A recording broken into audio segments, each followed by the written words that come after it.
अस्सलाम वालेकुम वरहमतुल्लाह। ए मुसलमान, तुम्हें क्या हो गया है? गुनाह छोड़ना तुम चाहते नहीं, गाने सुनना तुमसे छोड़े नहीं जाते, फिल्में देखने से तुम बाज नहीं आते और दीगर गुनाहों से बचने की तुम कोशिश नहीं करते, और साथ ही साथ नमाज में तुम्हारा दिल लगता नहीं, रोज़े तुमसे रखे नहीं जाते, अपने मामलात को तुम ठीक करना नहीं चाहते और दीगर नेक कामों को तुम अहमियत नहीं देते, और दिल में ये तमन्ना लिए बैठे हो कि ए मौत तू तब आना जब मैं सजदे में हूँ, तुझे आने में मज़ा आए मुझे जाने में मज़ा आए, और साथ ही साथ ये भी ख्वाहिश करते हो कि बगैर हिसाब किताब के जन्नत में दाखिल हो जाओ। तो अरबी का एक कौल है कि मन जद्दा वजदा वमन साआ हसदा, यानी जिसने कोशिश की उसने पा लिया और जिसने जो बोया वही काटा।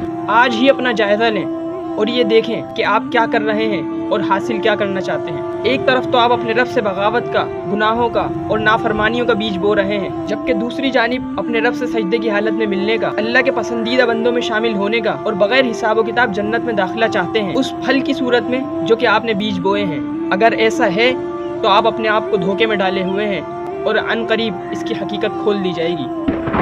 अल्लाह पाक इस हकीकत को हमें समझने की तौफीक अता फरमाए और सही मानों में इस पर अमल करने की तौफीक अता फरमाए। आमीन। अस्सलाम वालेकुम।